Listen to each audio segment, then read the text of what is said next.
Hello friends, welcome to my YouTube channel. তো বন্ধুরা, আজ আমি চলে এসেছি স্বামীনারায়ণ মন্দিরে। তো যেটি কিন্তু অবস্থিত কলকাতায়।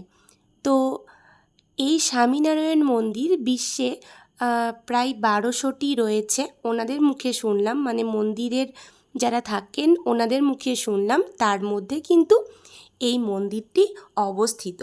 তো বন্ধুরা, এই মন্দিরটি যাওয়ার তোমাদেরকে একটা রুট বলে দিচ্ছি। বেহালা ঠাকুরপুকুর থেকে কিন্তু একটু এগিয়ে গিয়ে জোকা বলে একটা জায়গা পড়ে, তার থেকে একটু এগিয়ে গেলেই কিন্তু এই স্বামীনারায়ণ মন্দিরটি অবস্থিত। তোমরা খিদিরপুর বা বেহালা যে কোনো জায়গা থেকে শর্টকাট বাস ধরে মানে সোজা রুটে আসতে পারো, বা তোমরা যেখান থেকে আসছো না কেন রুটটা বলে দিলাম। আর বাই কারও কিন্তু তোমরা আসতে পারো, তোমাদের কোনো অসুবিধা হবে না।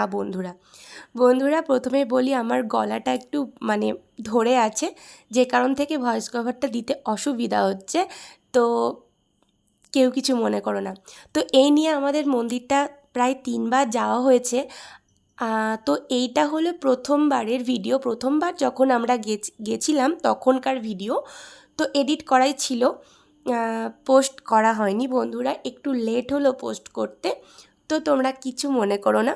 তো বন্ধুরা, এই মন্দিরটির একটি খুব সুন্দর বৈশিষ্ট্য হচ্ছে, এই মন্দিরটি সূক্ষ্ম সূক্ষ্ম পাথরের কারুকার্যে কিন্তু গড়ে উঠেছে।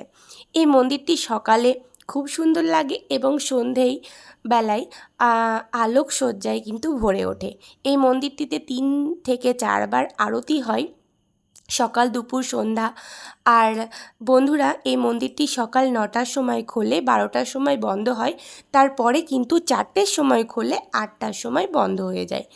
আর বন্ধুরা, এই মন্দিরে কিন্তু যারা মহিলারা আসবে তারা কিন্তু অবশ্যই ওয়েস্টার্ন বা কোনো শর্ট ড্রেস পরে আসবে না, কারণ ওনাদের যে মন্দিরের নিয়মাবলী তাতেই কিন্তু সেটা লেখা আছে। তো বন্ধুরা, এই মন্দিরে আরতির সময় তোমরা একবার গিয়ে দেখবে, খুবই ভালো লাগবে। যারা ঈশ্বরে বিশ্বাস করো তাদের তো আরও ভালো লাগবে বন্ধুরা। তো বন্ধুরা, এই মন্দিরটি আমার এক কথায় মন ছুঁয়ে গেছে। আমি প্রায়ই এই মন্দিরটি যাই, খুব ভালো লাগে। আর এই মন্দিরটিতে বন্ধুরা মহাভোগ থালি আছে, মানে ভোগ খাওয়ারও ব্যবস্থা আছে। তারপর তাছাড়াও কিন্তু তোমরা খিচুড়িও খেতে পারো। তো যাই হোক, তোমরা যেটা মনে করবে খেতে পারো। আমি আমার ভিডিওর লাস্টে তোমাদেরকে দেখিয়ে দেব, মানে গুজরাটি থালি যেটা হয় সেটাই। তো বন্ধুরা, এটা হচ্ছে মেন যে মন্দিরটা তোমরা দেখলে, তার নিচে কিন্তু একটা মন্দির আছে, যেখানে কিন্তু স্বামীনারায়ণের যে সোনার মূর্তি সেটা কিন্তু রাখা আছে। তো সেটাকে তোমরা আশা করি দর্শন করলে। আমি যতটুকু পেরেছি আমার ভিডিওর মাধ্যমে তুলে ধরেছি বন্ধুরা। আর এইটা হলো সেই গুজরাটি মহাভোগ থালি। তো বন্ধুরা, তোমরা অবশ্যই যারা এই মন্দিরে আসনি চলে এসো, আর যারা জানো তারা সবাইকে জানিয়ে দিও। তো বন্ধুরা, কেমন লাগলো ভিডিওটা অবশ্যই বলবে। তো আজকের মতন টাটা, বাই। তো তোমরা সবাই খুব ভালো থেকো।